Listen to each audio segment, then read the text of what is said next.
Friends చాలా చిన్న size బ్లౌజ్కి బ్యాక్ ఓపెన్తో బ్లౌజ్ని అయితే స్టిచ్ వేశాను.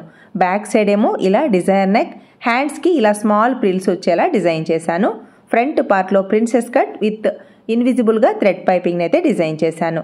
ఫ్రంట్ పార్ట్లో వాళ్ళ బస్ట్ సైజుకి తగినట్టుగా కప్స్ని ప్లేస్ చేశాను. టోటల్ శారీతో లెహంగానైతే డిజైన్ చేశాను. నడుము దగ్గర ఎలాస్టిక్ని అలాగే ప్రిల్స్ని ఈ విధంగా డిజైన్ చేశాను. శారీలో 2 బార్డర్స్ వస్తాయి కదా, 2 బార్డర్స్ని క్రింది వైపున ప్లేస్ చేసి ఫాల్స్ని కూడా స్టిచ్ వేశాను. శారీలో బ్లౌజ్ పీస్ పళ్ళు క్లాత్ ఉంది కదా, పళ్ళు క్లాత్తో ఈ బ్లౌజ్ని అయితే డిజైన్ చేశాను.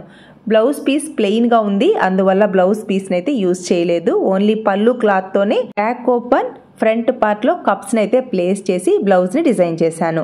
బ్యాక్ ఓపెన్తో బ్లౌజ్ని కట్ చేయాలి అంటే మనం కటింగ్లో ఎలాంటి టిప్స్ని పాటించాలి, ఫ్రంట్ పార్ట్లో ప్రిన్సెస్ కట్ షేప్ పర్ఫెక్ట్గా వచ్చేలా ఎలా కట్ చేసుకోవాలి, హ్యాండ్స్కి చిన్న పఫ్ లేదా బుట్ట హ్యాండ్స్ని కరెక్ట్ ఫిట్టింగ్ వచ్చేలా ఎలా కట్ చేసుకోవాలి, పఫ్ హ్యాండ్స్కి లోతు తీయాలా అవసరం లేదా, పళ్ళు క్లాత్ చాలా తక్కువ ఉంది, ఇలా తక్కువ క్లాత్ వచ్చినప్పుడు మనకి జాయింట్స్ అస్సలు రాకుండా బ్లౌజ్ని ఎలా కట్ చేసుకోవాలి, చాలా క్లియర్గా వీడియో అయితే పోస్ట్ చేశాను. ఇంట్రెస్ట్ ఉన్న వాళ్ళు మన ఛానల్ నేమ్ క్రింద ఫుల్ వీడియో లింక్ ఉంది, ఒకసారి చెక్ చేసుకోండి. బాడీ మెజర్మెంట్స్తో బ్లౌజ్ని కట్ చేయాలి అంటే ఎలాంటి టిప్స్ని పాటిస్తే ఫిట్టింగ్ పర్ఫెక్ట్గా వస్తుందో చాలా క్లియర్గా ఎక్స్ప్లెయిన్ చేశాను. బ్లౌజ్కి మ్యాచ్ అయ్యేలా పైపింగ్ కోసం శారీ క్లాత్ తీసుకున్నాను. Please subscribe.